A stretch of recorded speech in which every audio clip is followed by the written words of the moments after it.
Hello class, this is Mr. Hilton. Today I will be speaking on the American Revolution. The roots of the American Revolution can be traced to the year 1763, when British leaders began to tighten imperial reins. Once harmonious relationships between Britain and the colonies became increasingly conflict-ridden.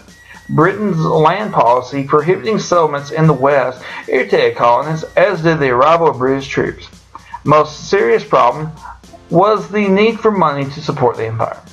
Attempts through the Sugar Act, Stamp Act, and Townshend Acts to raise money rather than control trade met with growing resistance in the colonies. Tensions increased further after Parliament passed the Coercive Acts, and the First Continental Congress took the first steps towards independence from Britain. Before the colonies gained independence, they had to fight a long and bitter war.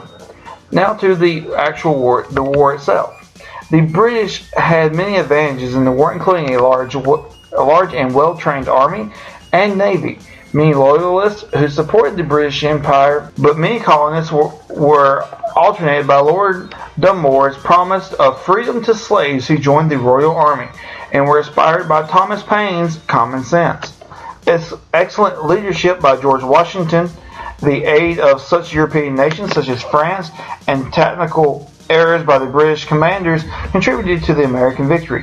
British strategy called for the crushing the rebellion in the north. Several times the British nearly defeated the Continental Army, but victories at Trenton and Princeton, New Jersey in late 1776 and early 1777 restored Patriot hopes. And the victory at Saratoga, New York, which halted a British advance from Canada, led France to intervene on behalf of the rebels.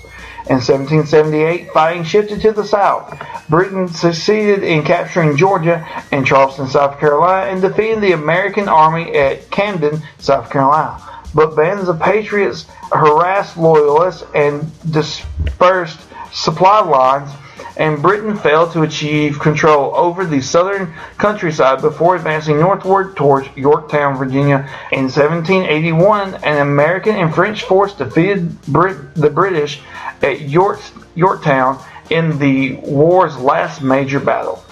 Now, consequences of the war. First, about 7,200 Americans died in battle during the Revolution. Another 10,000 died from disease or exposure, and about 8,500 died in British prisons.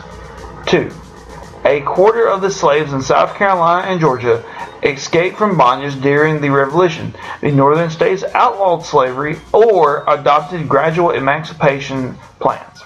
And third, the states adopted written constitutions that guaranteed religious freedoms, increased legislative size and power, made taxation more progressive, and reformed inheritance laws. I hope you have enjoyed this class. Thank you.